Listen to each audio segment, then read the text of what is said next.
নমস্কার বন্ধুরা, welcome to my channel SB explorer.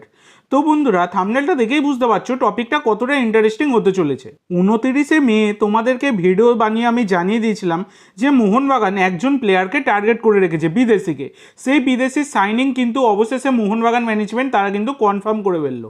তো গতকালকে এই সন্ধ্যাবেলার ভিডিওতে আমি তোমাদেরকে জানিয়ে দিয়েছি মোহনবাগান তারা কিন্তু তাদের সিজনের প্রথম বিদেশি ডেজান ডাজিককে কিন্তু 2 বছর চুক্তিতে সাইন করিয়ে নিয়েছে এবং তার 24 ঘন্টা এখনও কমপ্লিট হয়নি, তার মধ্যেই আরেকজন প্লেয়ারকে, আরেকজন বিদেশিকে মোহনবাগান চূড়ান্ত করে ফেললো, সই করিয়ে ফেললো। সেই প্লেয়ারটির নাম হচ্ছে সামির জেলকোভিচ। তো এই সামির জেলকোভিচ হচ্ছেন একজন 28 বছর বয়সী বসনিয়ার সেন্টার ব্যাক, মার্কেট ভ্যালু 3.6 কোটি টাকা।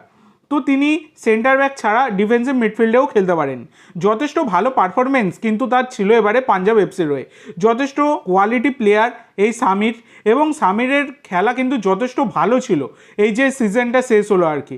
তো অনেক দিন থেকেই মোহনবাগান ম্যানেজমেন্টের ইন্টারেস্ট ছিল এই সামিরের ওপর, যেমনটা আমি তোমাদেরকে 29শে মেতে ভিডিও বানিয়ে জানিয়েছিলাম।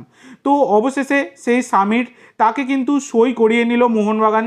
2 বছরের চুক্তিতে সামির জেলকোভিচকে ইতিমধ্যে চূড়ান্ত করে ফেলেছে মোহনবাগান।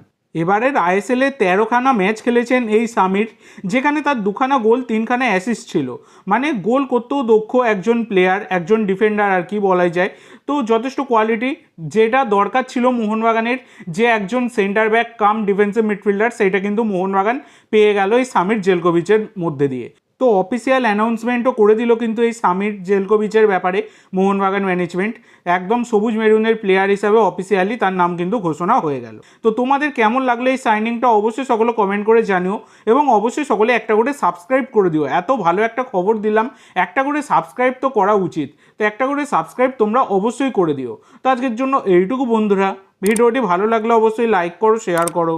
আমার চ্যানেলে প্রথমবার এসে থাকলে চ্যানেলটি সাবস্ক্রাইব করো, আর কমেন্ট করে জানাও ভিডিওটি কেমন লাগলো। ধন্যবাদ।